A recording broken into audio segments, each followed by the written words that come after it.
मेरो वरिपरि छरछिमेकीको बोली फलानाको सन्तान के गल्ला जस्तो छैन, अनि मेरी आमा नाति अजय बाबु केही बिग्रेको छैन। ए बा नरहे सुना है, आज तिम्रो लागि मैले के लेखेको छु। 50 किलोको बोरा काँधमा राखी मुस्कुराउँदै गरेको मैले तिमीलाई देखेको छु। त्यो असारे झरीमा घाम पानी नभनी रुजिरहेको आमा मैले तिमीलाई देखेको छु।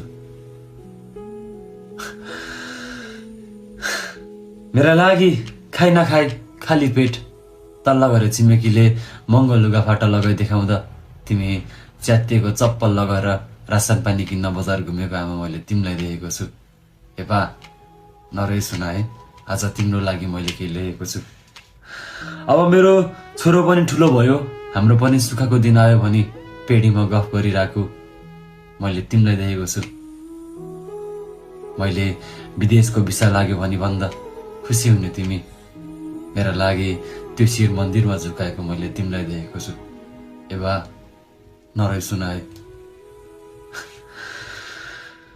तिमी डराउँछौ कतै मेरो छोरो कतै मेरो सन्तान बिग्रिने भयो कि कतै लैलैमा लाग्ने भयो कि। ए बा आज तिम्रो लागि आमा हेर न, म सपनाको लयमा रुजिरहेको छु। तिमी ढुक्क भइ बस्नु, तिम्रो रगत पसिना दुःख आँसु र लुकाउन खोजेको त्यो हातका ठेलाहरू बुझेको छु। ए भा नरहे सुना है, आज तिम्रो लागि मैले केही लेखेको छु। फलानाले जेसुकै भन्यो भने भनोस् बा, तिमीलाई दरबारमै राख्न नसके पनि त्यो झुपडीमा खुसी राख्ने भएर आउँछु बा। ए बा नरहे सुना।